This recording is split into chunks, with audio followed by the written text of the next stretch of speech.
ఎడపల్లి మండలం జానకంపేట గ్రామంలోని ప్రఖ్యాత లక్ష్మీ నరసింహస్వామి ఆలయ బ్రహ్మోత్సవాలలో భాగంగా శనివారం రథోత్సవ కార్యక్రమం కన్నుల పండుగగా జరిగింది. రథోత్సవ కార్యక్రమానికి చుట్టుపక్కల గ్రామం నుండి పెద్ద ఎత్తున భక్తులు హాజరయ్యారు.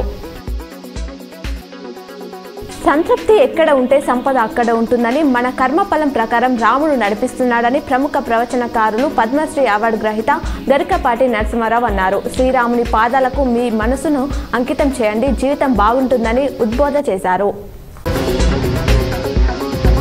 ఇటీవల రోడ్డు ప్రమాదంలో మరణించిన కంటోన్మెంట్ ఎమ్మెల్యే లాస్య నందిత ఇంటికి మాజీ మంత్రి కేటీఆర్ వెళ్లారు. కుటుంబ సభ్యులను పరామర్శించారు. కేటీఆర్ ను చూడగానే లాస్య తల్లి సోదరి బోర్న విలపించారు. అయినా వారిని ఓదార్చారు. పార్టీ తరఫున అండగా ఉంటామని భరోసా ఇచ్చారు.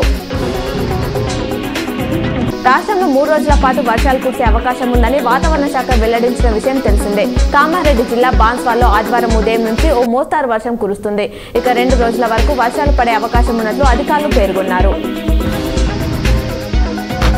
తిరుమలలో భక్తుల రద్దీ భారీగా ఉంది. అన్ని కంపార్ట్మెంట్లు నిండిపోవడంతో బయటి వరకు క్యూ ఉంది. సర్వదర్శనానికి 18 గంటల సమయం పడుతుంది. నిన్న మాఘశుద్ధ పౌర్ణమి శనివారం కావడంతో భక్తుల రద్దీ ఎక్కువగా ఉందని టీటీడీ వర్గాలు తెలిపాయి. కాగా నిన్న శ్రీవారి ఉండి ఆదాయం రూపాయలు 3.74 కోట్లుగా ఉంది.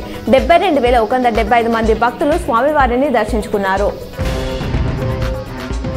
ఈ నెల 27 నుంచి మరో 2 గ్యారంటీలను అమలు చేయనున్నట్లు డిప్యూటీ సీఎం బట్టి విక్రమార్క వెల్లడించారు. 200 యూనిట్ల ఉచిత విద్యుత్, రూపాయలు 500కి గ్యాస్ సిలిండర్ పథకాలను చెవెళ్లలో కాంగ్రెస్ అగ్రనాయకురాలు ప్రియాంక గాంధీ ప్రారంభిస్తారని తెలిపారు. డ్వాక్రా సంఘాలకు వడ్డీ లేని రుణాలను త్వరలోనే అందిస్తామన్నారు. టర్కిష్ ఉమెన్స్ కప్ లో భారత్ హాంకాంగ్ మధ్య శనివారం జరిగిన ఫుట్బాల్ మ్యాచ్ లో నిజామాబాద్ జిల్లాకు చెందిన గుగులోత్ సౌమ్య కీలక సమయంలో గోల్ కొట్టి భారత్ కు విజయాన్ని అందించింది. రెంజల్ మండలం కాసాన్ నగర్ ఆమె స్వస్థలం కాగా ఆమె ఇప్పుడు భారత్ తరపున ప్రాతినిధ్యం వహిస్తుంది. నిజామాబాద్ లోని కేర్ డిగ్రీ కళాశాలలో డిగ్రీ పూర్తి చేసింది.